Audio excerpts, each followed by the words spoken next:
আজকে আমি সুদীর্ঘ ২০ বছরের ভালোবাসা প্রেম ব্রাজিল দলকে ছেড়ে আমি ফ্রান্স দলে পাড়ি জমালাম, ফ্রান্স দলে শিফট হইলাম।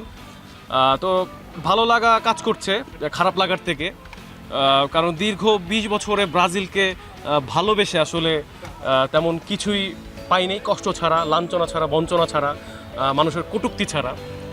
তো পরে সিদ্ধান্তে আসলাম যে যেহেতু ব্রাজিলকে ছেড়ে দিব বা ব্রাজিল আর সাপোর্ট করব না, সেহেতু আমি ভালো একটা দল যারা শক্ত একটা প্রতিপক্ষ হিসেবে বিশ্বকাপ জেতার অ্যাবিলিটি রাখে।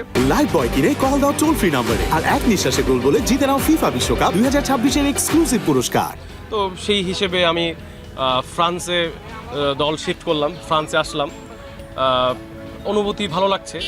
আর সকাল থেকে আমার পাশে দেখছেন আমার আর্জেন্টিনার ভাইরা অনেক চেষ্টা করছে আমাকে কনভিন্স করে ফেলছিল, কিন্তু শেষ সময়ে এসে আমি আমার মত পরিবর্তন করলাম।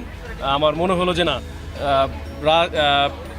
সব দলে যাওয়া যাবে কিন্তু আর্জেন্টিনা যাওয়া যাবে না ব্রাজিলের সাপোর্টার হয়ে। তো এর জন্য ফ্রান্সে আসলাম। আজকে আমরা ফরিদপুর শহরের ভাই ব্রাদার সব এক জায়গায় হয়েছি, সবাই আমরা আর্জেন্টিনা।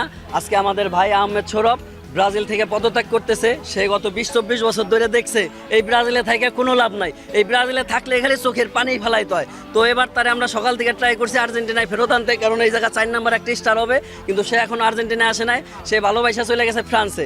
এতে আমরাও খুশি নয়, কারণ আহমেদ সৌরভ জানে যে ফ্রান্স অনেক শক্তিশালী ভালো দল, আর আমরাও খুশি ফ্রান্সে আমরা এবার হারাই ৪ নম্বর ট্রফিটা এই জায়গা নিব।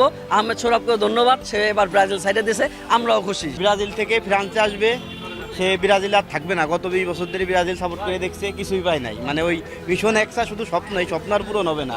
সে মোটামুটি গোলাপ জল টল দুধ টুধ এইগুলা দিয়ে গোসল করে ফ্রান্সে যাইতেছে। ফ্রান্সে গেলেও সমস্যা নাই, সে ব্রাজিল ছাড়ছে, এইটাই বড় কথা, এইটাই তাতেই আমরা খুশি।